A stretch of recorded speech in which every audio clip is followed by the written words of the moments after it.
Pan heat ஆகிடுச்சு. 5 spoon எண்ணெய் add பண்ணிக்கலாம். அடுத்து கொஞ்சமாக மிளகு, நெக்ஸ்ட்டு வந்து கொஞ்சம் வெந்தயம். இது ரெண்டும் பொரிஞ்ச பிறகு வெங்காயம் ஆட் பண்ணலாம். அளவு வந்து 4 மீடியம் சைஸ் பொடியாக நறுக்குனது. வெங்காயம் நல்லா பொன்னிறமாக வரைக்கும் குக் பண்ணிக்கலாம். நெக்ஸ்ட்டு கொஞ்சமாக மஞ்சள் பொடி, உப்பு தேவையான அளவு. உப்பு வந்து இப்போ மீடியமாக போட்டிருக்கோம், நம்ம தேவைன்னா ஆட் பண்ணிக்கலாம். அப்புறம் கறிவேப்பிலை கொஞ்சம் ஃப்ளேவர் நல்லாயிருக்கும். நெக்ஸ்ட் வந்து தக்காளி ஆட் பண்ணலாம். தக்காளி பொடியாக நறுக்குனது.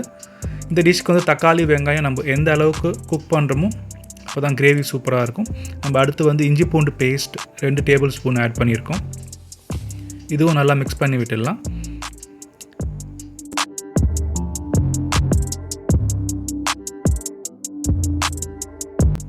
அடுத்து வந்து சிக்கன் ஆட் பண்ண போகிறோம். இந்த டிஷ்க்கு வந்து சிக்கன் 1/2 kg சிக்கன் 2 வாட்டி நல்லா க்ளீன் பண்ணிவிட்டு மஞ்சத்தூள் போட்டு வச்சுருக்கோம்.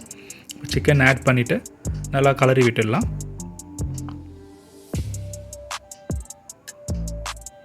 இப்போ வந்து காரத்துக்கு வந்து மிளகா பொடி ஆட் பண்ணுறோம்.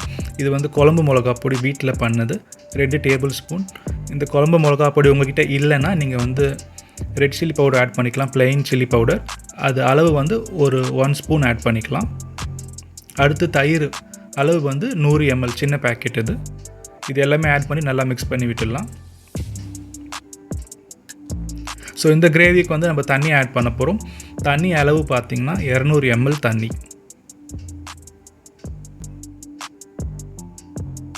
அப்போ தான் கிரேவி நம்மளுக்கு நல்லா திக்னஸ் வரும். நல்லா மிக்ஸ் பண்ணி விட்டுடலாம். ஒரு கொதி வரட்டும். உப்பு காரம் நம்ம செக் பண்ணிக்கலாம். பார்த்திங்கன்னா ஒரு கொதி வந்துடுச்சு. இப்போ நம்ம செக் பண்ணிக்கலாம்.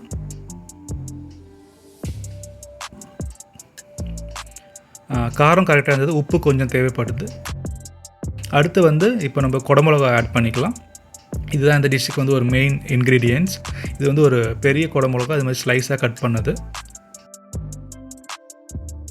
ஆட் பண்ணியாச்சு. ஒரு மிக்ஸ் பண்ணிக்கலாம். இப்போ வந்து லிட் போட்டு கவர் பண்ணிடலாம். ஒரு 10 நிமிஷம் மீடியம் ஃப்ளேமில் குக் பண்ணலாம். நம்மளுக்கு சூப்பராக குக் ஆகிடும். இந்த டிஷ் வந்து நீங்கள் வந்து தோசை, பூரி, சப்பாத்திக்கெலாம் சூப்பராக இருக்கும். 10 நிமிஷம் ஆச்சு. இப்போ பார்த்திங்கன்னா தெரியும் கிரேவி நல்லா திக்காகிடுச்சு. இப்போ நம்ம அடுத்து வந்து பெப்பர் பவுடர் ஆட் பண்ணலாம். ஒரு 1/2 ஸ்பூன் பெப்பர் பவுடர் வந்து நல்லா ஒரு ஃப்ளேவர் கொடுக்கும், காரமாகவும் இருக்கும். அடுத்து வந்து கொஞ்சமாக கொத்தமல்லி. அவ்வளோதான், போட்டு ஒரு கலரிடலாம். ஒரு நிமிஷம் ஸ்லிம்மில் வச்சிடலாம். நம்மளுக்கு ஒரு சூப்பரான குடமிளகா சிக்கன் தொக்கு ரெடி ஆகிடுச்சு. இந்த டிஷ் வந்து நான் சொன்ன மாதிரி சப்பாத்தி, பூரி, தோசைக்கு சூப்பராக இருக்கும். ஸோ நீங்களும் ட்ரை பண்ணி பாருங்கள். ட்ரை பண்ணிவிட்டு உங்கள் கமெண்ட் ஷேர் பண்ணுங்கள்.